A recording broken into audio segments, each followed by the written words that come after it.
Hey guys, welcome back to my channel. In today's video, I'm going to be sharing a very highly requested recipe that I've had since Christmas of last year. Now, as you guys can remember from my Instagram post or my Facebook post, you guys are going to see some pop-ups over here. Everybody saw that delicious seafood rice that my Grammy made. Now, in our household, it's not a Guyanese tradition, but it is our tradition to make a big pot of seafood rice. You've got that yellow rice in there, some pigeon peas, and most importantly, all of that delicious seafood. Sometimes you put shrimp, mussels, crab. The possibilities are endless, guys. So, as per your wishes, I'm going to be sharing Grammy's recipe for this seafood rice. Lucky for you guys, when she was making it, I went ahead and recorded her doing so. So Grammy, thank you for sharing this delicious recipe. I cannot wait to share it with all of you guys, and I hope you all decide to give it a try because it is so delicious. So without further ado, let's get into the recipe. For our seafood rice today, we decided just to use some crab legs as well as some shrimp. Now the shrimp has some garlic, some all-purpose seasoning, some salt, a little bit of black pepper, as well as some garlic powder and paprika. I'll have all of that listed in the description box down below, and it's seasoned and waiting. As for the crab, we went ahead and chopped it up and we washed it.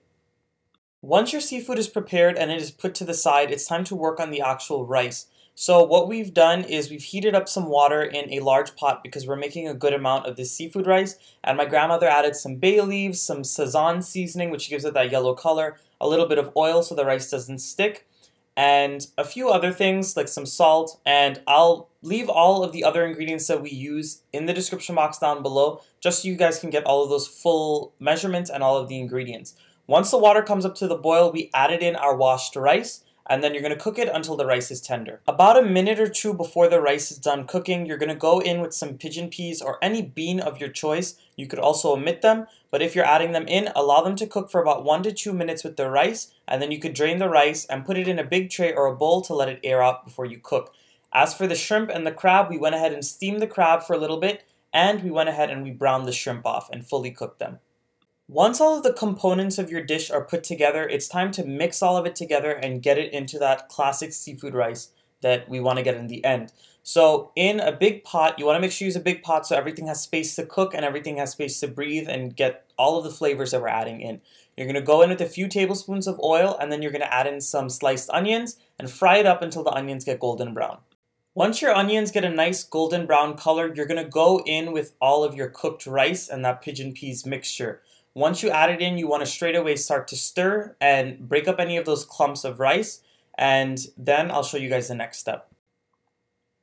Once you've had a chance to mix all of the rice and the onions together and break up all of those clumps, you're going to go in with all of your cooked seafood. Remember before I said that that crab was steamed so this way it could warm through, and all of the shrimp was browned and fully cooked. So it just needs to be tossed up with the rice and everything will just marry together.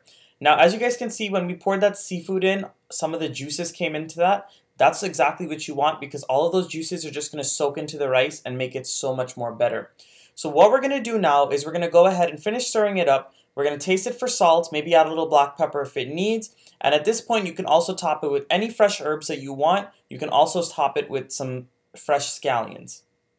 Alright guys, our seafood rice is officially done. We've stirred it around. We gave it a quick taste for salt, and it was perfect and to our taste. So I wanted to mention a few variations that you could put on this dish. You can go ahead and add in some hot peppers when you're frying up the onions. You can also go in with some garlic. You could do some scallions, any type of herbs that you want.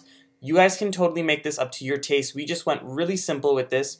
So I hope you guys enjoyed this recipe. Go ahead and give it a nice big thumbs up. Go ahead and subscribe to my channel if you're not subscribed yet, and of course keep leaving your comments down below so I can know what to make next, and if you guys made this dish, tell me how it came out. I will see you guys again very soon. I'm gonna smile at it. Huh? Did you buy the gin? Mom smile, Auntie D smile. Gin is on good. Yeah. Everybody smile and say hi. Hi, Merry Christmas! Grammy! Smile and say hi with everybody. Say hi. Hi. Grammy. You gotta say hi, not smile. Everybody say hi. Hello.